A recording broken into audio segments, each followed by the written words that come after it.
Stacy, welcome back to the Financial Markets Quality Conference at Georgetown. We are delighted to have had the partnership with the New York Stock Exchange and the Georgetown Center for Financial Markets and Policy for many, many years now. So thank you. Thank you, Rena. Thanks for having me back, and welcome to the NYSE. So Stacy Cunningham is the president of the New York Stock Exchange Group, which includes the New York Stock Exchange and a diverse set of equity and options exchanges. And New York Stock Exchange is a wholly owned subsidiary of the Intercontinental Exchange. She is the 67th president and the first woman president of the New York Stock Exchange in its 229-year history. Before this, Stacy Cunningham was the COO of the New York Stock Exchange Group, where you headed the equities, derivatives, ETFs, all kinds of businesses, and you started on the trading floor. Okay? A long time ago, a really long time ago. Things have changed a little bit. Yes. So, but Stacy, it was September 13th that you came back to do your first opening bell ceremony after COVID. And it was also interesting, it was a SPAC that was going public, and they did the opening ceremony on that day. And before that, you had to close down the floor of the stock exchange. And I'm sure you had practiced all of this many times and thought about business continuity, but how was it in real life to go through all of these changes?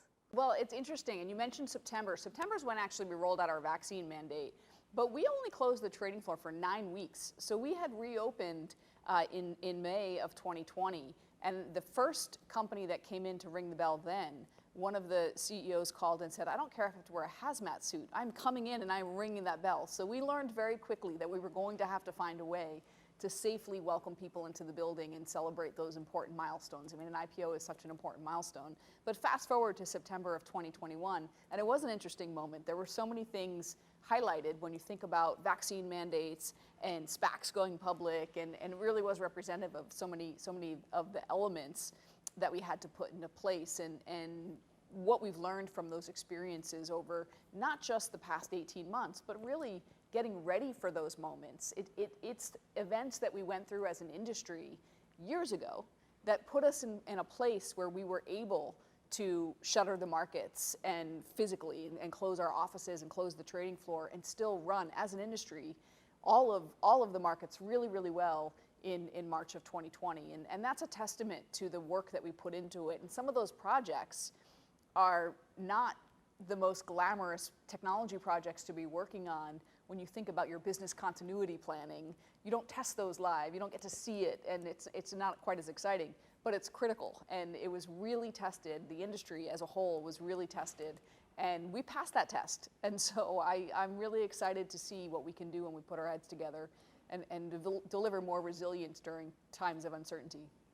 Absolutely. And just before COVID, you had written an op-ed expressing concern about the decline of IPOs.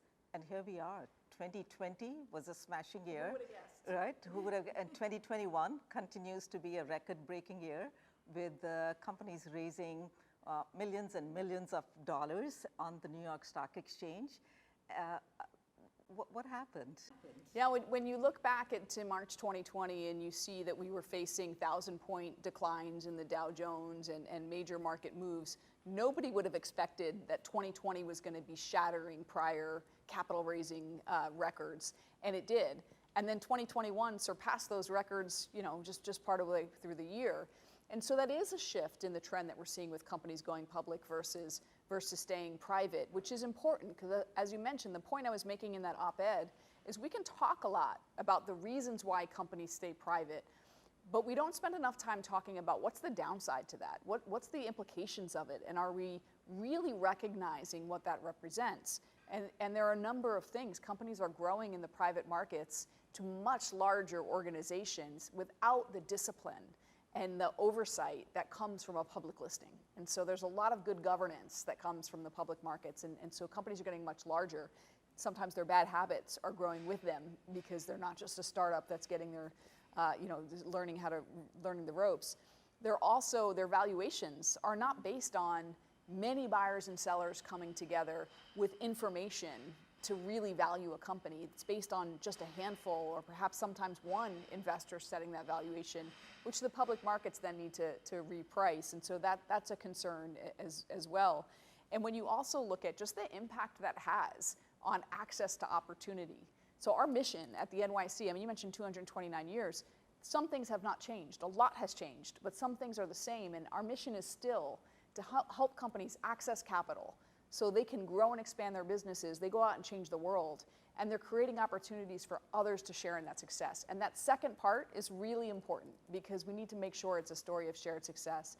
And when companies stay private for a long time and grow in the private markets, they're not sharing that success. And so not everyone gets that benefit. So we really want to see companies going public. We saw that when it became very expensive to raise money in the spring of 2020, when suddenly companies were worried about the future, just given what we were seeing in the early days of the pandemic.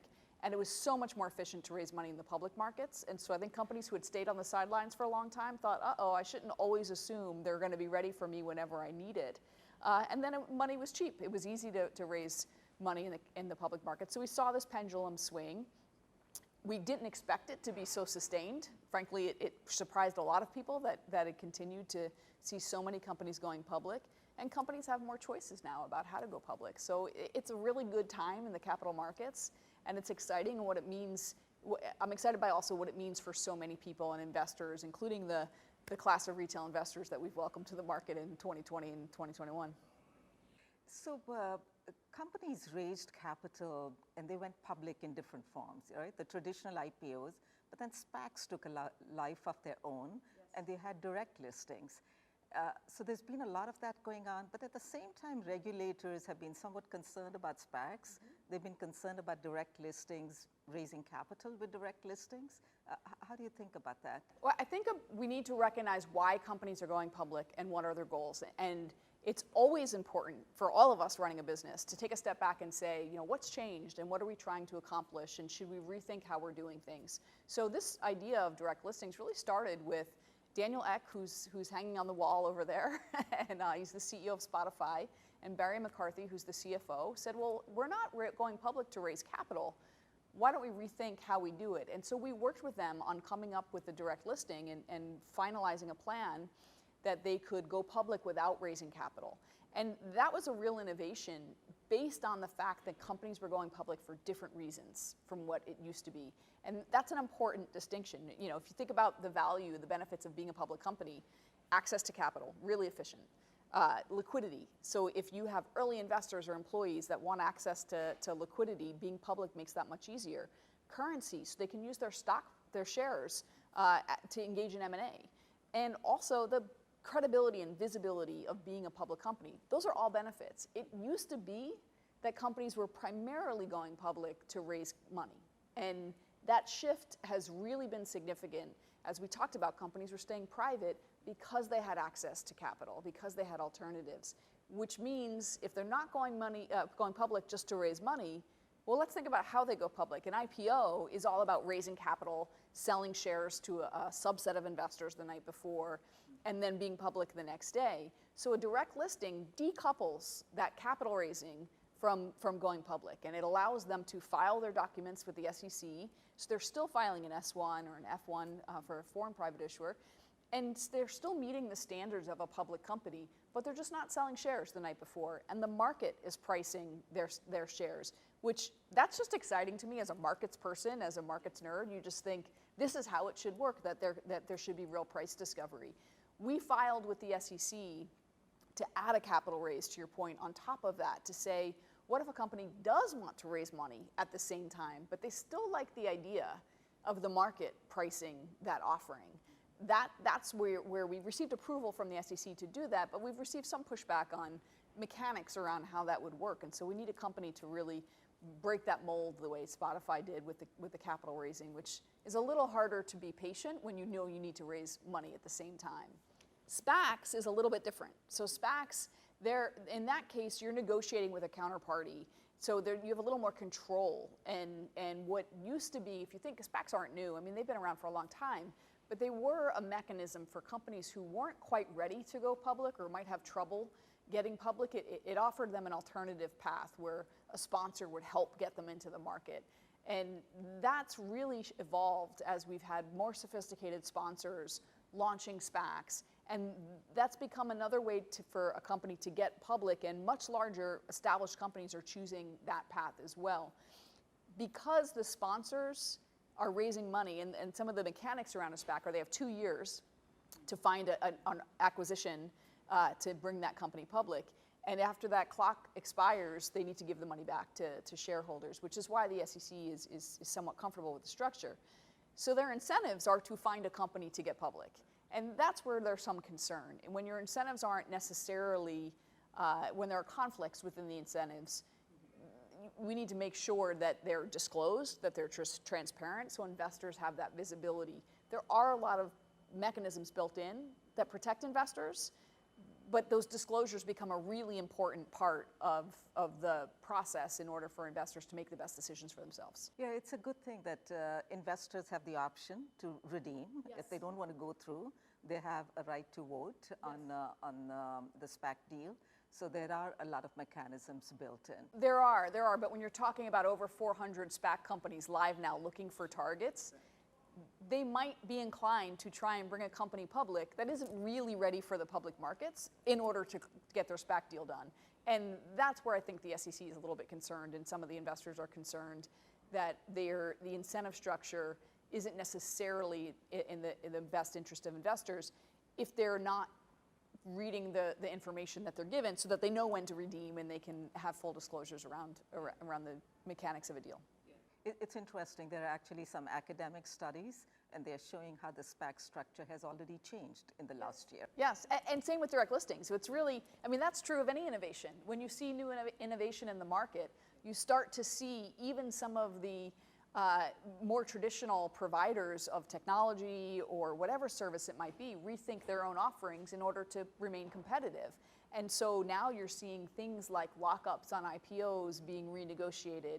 You're seeing more disclosures be included in SPACs, more incentive structures that are long-term incentives to provide more balance. And so you're seeing a lot of those overlapping characteristics between direct listing SPACs and IPOs, which means companies have more choice than they've ever had before, and not just in how they want to get public, but what specific characteristics of a public listing are most important to them and fit their own business. It's not one size fits all, and it shouldn't be, because not all companies are the same. You mentioned retail investors. So when I started teaching class at the beginning of this semester, I asked the students to raise their hand if they were familiar with some of the popular trading platforms that have emerged, and almost all the hands went up. And then I asked them, so how many of you have actually traded on these platforms? And a lot of hands went up. And I was thinking, what does this mean for financial literacy in the future? 10 years, 15 years? These kids are going to be so much more financial literate than sort of people 10 years ago. Yes.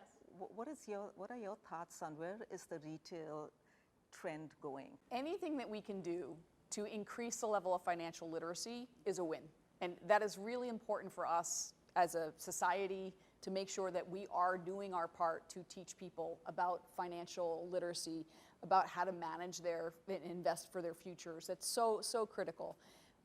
To make blanket statements about retail investors, I think would be a mistake, just like it would be to make blanket statements about institutional investors. They come in all different, they have all different goals and time horizons. So with respect to the access and the democratization of access to opportunities, really important that we recognize there is a new class of investors. We want them to have access.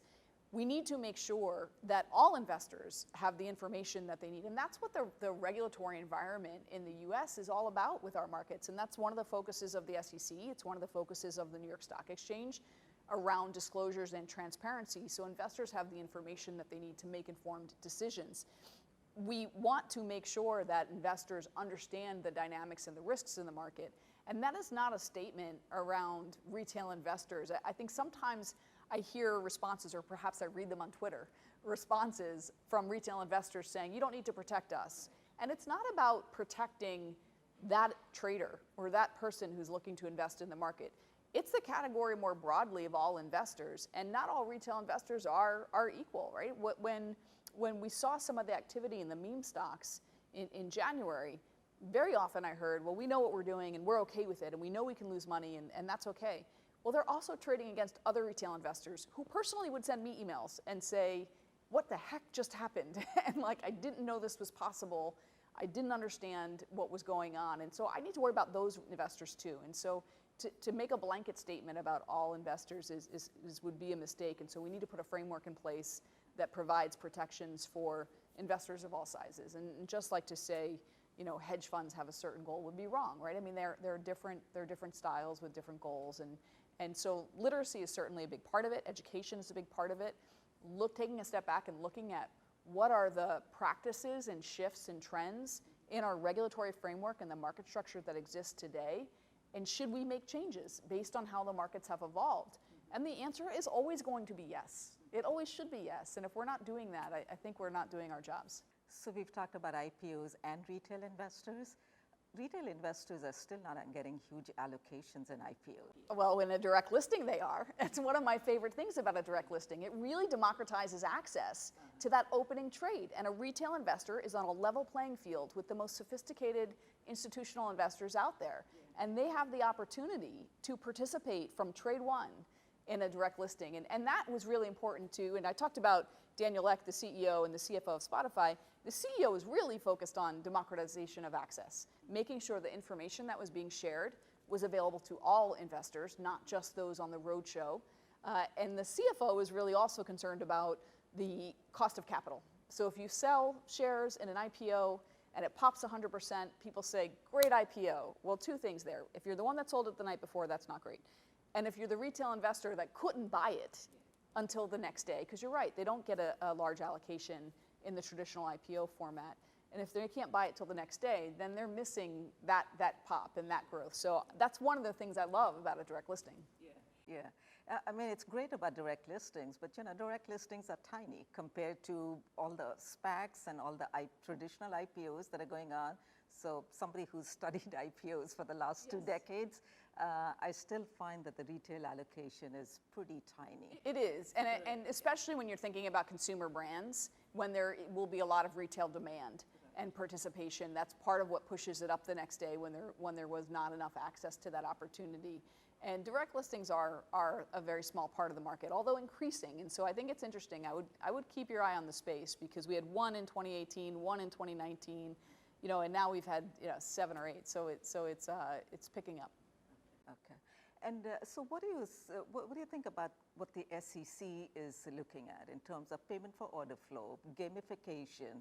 How does they have a huge full plate between digital assets and market structure and ESG issues. There's a lot happening in the markets right now. And so as Chair Gensler stepped into his role, he may have come in with ideas that he wanted to look at, or areas of the market he wanted to look at. And very quickly we saw the meme stock phenomenon. We saw a number of different things unfold that really led to additional questions and additional areas to be studied. So the SEC is taking an approach, talking to people. Look, there are a lot of researchers, economists, and academics within the SEC staff now that are studying the data to actually see what's behind some of these issues. They'll look at things like payment for order flow is certainly one that's been talked about a lot. Gamification. It's great to have retail investors.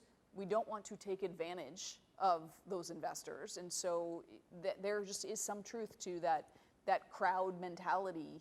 And if we're leaning into that a little bit, we want to make sure investors are making the right decisions. So that'll be an area. ESG is definitely an area of focus. At the SEC, in corporate America, at the New York Stock Exchange, in so many places. So I do expect to see some rulemaking around ESG as well. So if you had to ask the SEC or Congress to pass one piece of legislation or rulemaking that you think would help investors, do you have a wish list? I think I always have a wish list, but I think what's really important is there is no silver bullet. There is no one thing that's going to suddenly make the markets the perfect format forever, right? Market's evolving. It's a living being, right? And when you have people, buyers and sellers, humans, coming together and making decisions, That's going to evolve. We need to constantly, and it takes us a long time to pass legislations and regulations. Once we do, we can't be done. We can't just say, you know what, this is going to solve the problem and we're done.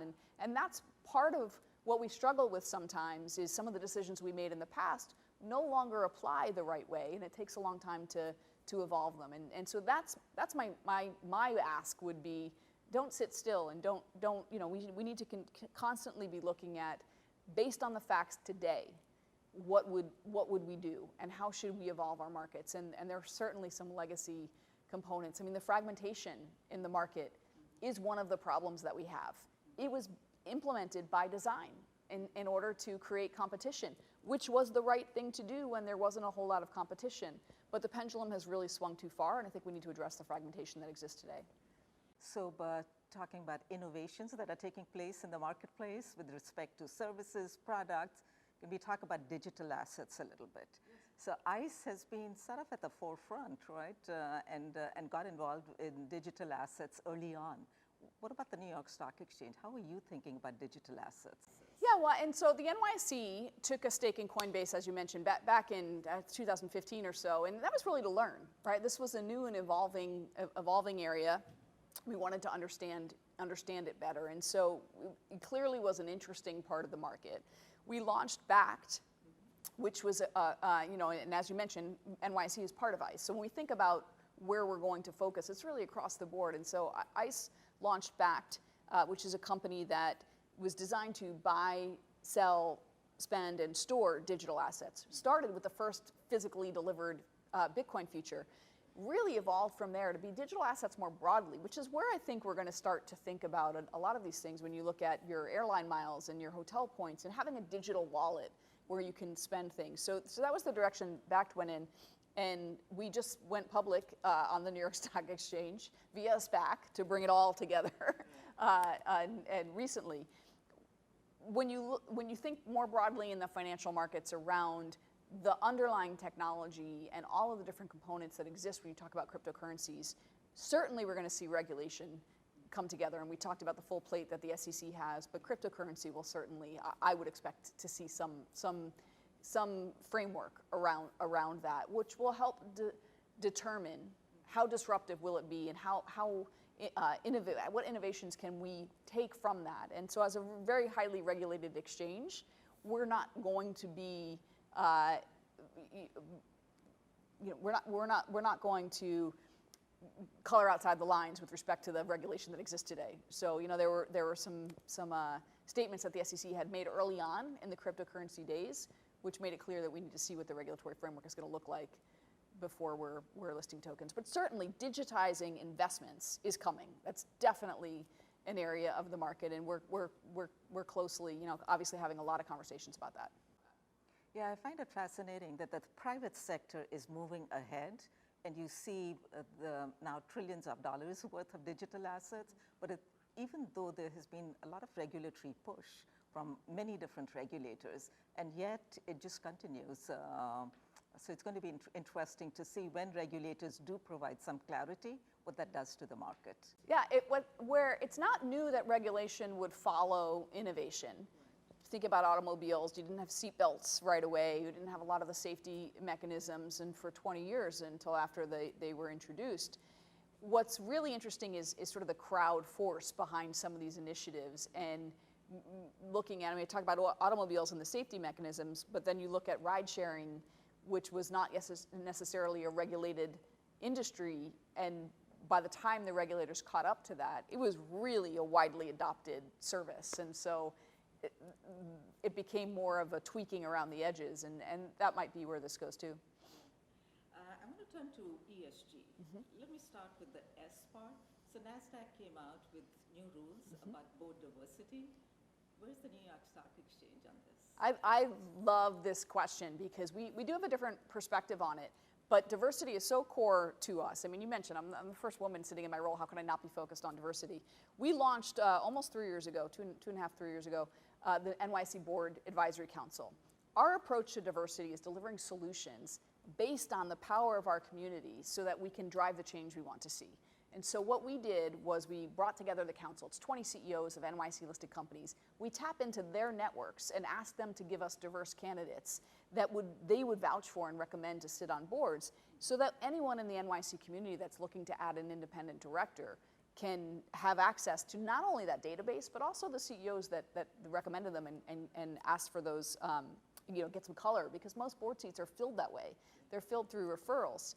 There are 19 candidates from our database that have been placed on corporate boards to date since we've launched. And that's, 19 doesn't sound like a very big number, but it is a big number when you think about the corporate board profile and how it's changing. And the trends that we've seen, one of the reasons why we don't have a similar rule is we believe that using our regulatory authority to define the investable universe, which is really what we would be doing, is when, I talked about access to opportunity for investors. If we use our rules, we're saying investors, those companies can't be public, and those investors don't have access to them if we start to put too many restrictions on companies. So instead, we focus on solutions and transparency around the issues, and try to change the landscape that way. And the market forces then will drive that behavior change. And that's what we're seeing happen. When we look at the data in the Russell 1000, there are, the vast majority of companies, 96% of companies have a woman on their board. 20% of boards are female for something like 67% of companies. So it's really shifting and it's changing, and it's because investors are demanding it. And that's where I think we need to go. Yeah, but it's still a really slow process. Serving on some corporate boards myself, what is it going to take to get to the tipping point and really have huge changes? It is starting to happen now, Rena. When you look at the development that we've seen over the past 12 months, and especially with respect to racially diverse boards and others, you're starting to see a lot of focus on new members being added that are much more diverse. And the conversation, California sort of kickstarted the gender diversity. So gender is ahead of racial diversity. And one of the challenges that we've had is not a lot of companies are reporting. So I know some elements of the NASDAQ rule are around disclosures and reporting. And we support, for sure, providing more information so investors have the tools that they have. In fact, we provide that data to investors. So as ICE, we are one of the largest ESG data providers. And a lot of data is around diversity and what board profiles are. And so that investors can not only have access to the data that's being published from companies, but also what's not being published from companies. And they are putting pressure. And money talks, Rena. You want to see things change, it's got to come from the investors. And very often, I frankly think it's been a convenient place to say the SEC or the exchanges should set parameters. The investors, if they want to see the change that they're saying they want to see, they have to talk with their dollars. And that will drive change faster than anything else, and that's what we're seeing. Yeah, so turning to the E, again, you had a post on LinkedIn talking about how the E, the environmental carbon emissions, is being discussed on earnings calls so much more these days. Where do you think we're going with the E part of ESG? Certainly. I mean, right now, the COP26 event is happening over in Glasgow, and there's a lot of talk from corporations, governments, and others on what steps do we need to take to preserve our natural assets. And so that's certainly a big area of focus for companies, and they're talking about it more because investors are asking about it more. And I think that's, again, a sign of where the dollar's going. If you look at a report that came out from the time period from 2018 through 2020, the percentage of professionally managed assets that are invested in ESG strategies grew by 42%, so that in the United States, 1 in every $3 of professionally managed dollars are invested in an ESG strategy. Companies recognize that if they want to attract those assets and those dollars, they need to tell their story. And so that's one of the things we spend a lot of time with our listed companies on, is how do they tell their ESG story? So we give them that data so they can see, this is what investors know about you. This is what they know about your peers. One, is it accurate? Do you need to fix anything that you're saying publicly? You'd be surprised by how many companies didn't realize they had an old website that had stale information, and investors were thinking it was up to date. And so being able to update that.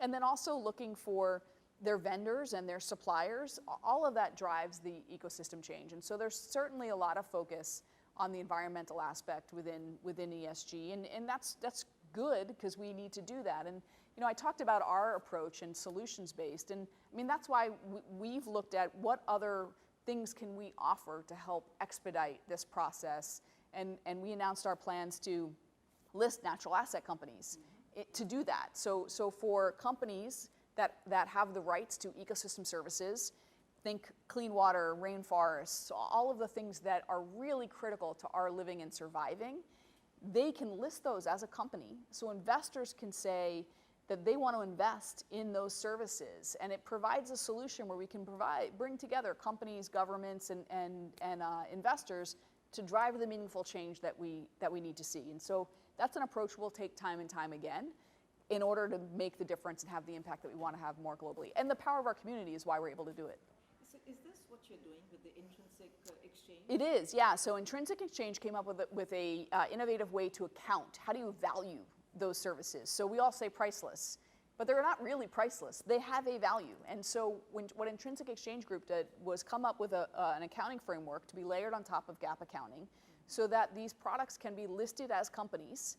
We'll file with the SEC to list new listing standards specific to those. And it gives investors an opportunity to say that they want to reinvest in the preservation of those services. And so it would be a new type of listing, a new asset class entirely, but it's a solution that brings together those that want to preserve our future and give them a way to do it and invest in it and put their dollars where they want to see action. See, I can keep asking you many, many more questions, Stacey, that the audience is interested in, but I want to make sure we get in a few questions from our students here, from our Georgetown students. So I have Alyssa, Lucrezia, William. They're asking kind of similar questions from, what does a day for the president of the New York Stock Exchange look like? What do you love about your job? What's the most stressful part? So these questions are about your daily life. So you never know what a day is going to look like. Even when you get up in the morning and you look at your calendar and you see what's lined up, you never know if that's really what it's going to be because markets are alive. And so they can throw whatever they want at you. But it might include welcoming a company to celebrate a milestone or an IPO. When you ask my favorite part, it's so much fun to see the companies that are, they've invested so much into going public, and when you're celebrating that moment with them. I love it even more when they come back to celebrate a milestone or an event 10 years later, 5 years later, and you're seeing their growth. I mean, it's really almost like you're part of the family. So that is tremendous fun. And it's a lot of, it's very inspirational. People think about Wall Street and corporate America and all those things, and very often think of it as if it's about making the rich richer. And that is not what it's about. It is about changing the quality of life for people around the world and bringing people together by bringing assets and investors with companies, with ideas and dreamers and entrepreneurs. You can literally change the world. And so I love that and seeing all the ways they're doing it. The other set of questions are from Tommy and Ed, and they're asking, how did you pivot from engineering to finance? And the women are especially asking, and you are inspirational to them, and so they're asking, what advice would you have for them? So engineering to finance just happened. I was studying engineering. I loved it. I enjoyed it, I would say. I really found the classes interesting. When I came to the trading floor, I fell in love with it. And I felt different to me. I was very passionate about it in a way that was just a little bit different from my engineering exposure. And so my advice to all students, expose yourself to as much as you can, because you will find your passion and you might not know that it's out there. It can surprise you. My advice to women in particular is that recognize the fact that what's different about you is what makes you more valuable. And diversity of thought is so critical. So don't walk in a room, be intimidated, and try to fit in. Share your opinion. Think about what you're hearing and provide your perspective, because your perspective is going to be a little bit different. Everyone's perspective is a little bit different, and that's what is so valuable about diversity. And then there are questions from Zamana and Ben and a few others about the automation in the financial services industry. Do you ever see a point where human traders and bankers become obsolete? So this is a great question and really timely too, because we think about what we saw during 2020. We had to close the trading floor. And so we know stocks trade better on the New York Stock Exchange, but we didn't know how much of our outperformance comes from the model that we put in place that includes more accountability from our technology that underpins it, or from the actual human element on the trading floor. And because we had to close the floor for 9 weeks, we could actually measure it. So it was the first time that we could see, because we still had the accountability and the model was the same, still had the technology, but we're just missing the human element. And what we saw, and actually an academic took the opportunity to study it as well, and saw that our stocks didn't trade as well as they normally did when the floor was open, even though they continued to trade better than other markets. And so that shows that we're continuing to provide value. We believe strongly that bringing together the thoughtful integration of people and technology is so much more powerful than either on its own. And that's why we're committed to the trading floor, especially after what we saw in the pandemic. I mean, people were saying, you're never going to reopen. And what we learned was, oh, well, look, like this is why. It was a real validation of the model and continuing to keep the floor open. Kind of related to that, one of the questions is price discovery and passive versus active. And is there any reason to be concerned about too much passive? You're certainly seeing an area of growth. And again, markets are evolving. What's great about passive investing is it provides a simple tool for investors to exercise a thesis without having to manage all of that activity themselves. When you think about ETF trading, it provides access to a simple equity-style trading mechanism for more complicated products and services. We just launched the first ever Bitcoin ETF last week, and investors were waiting for it.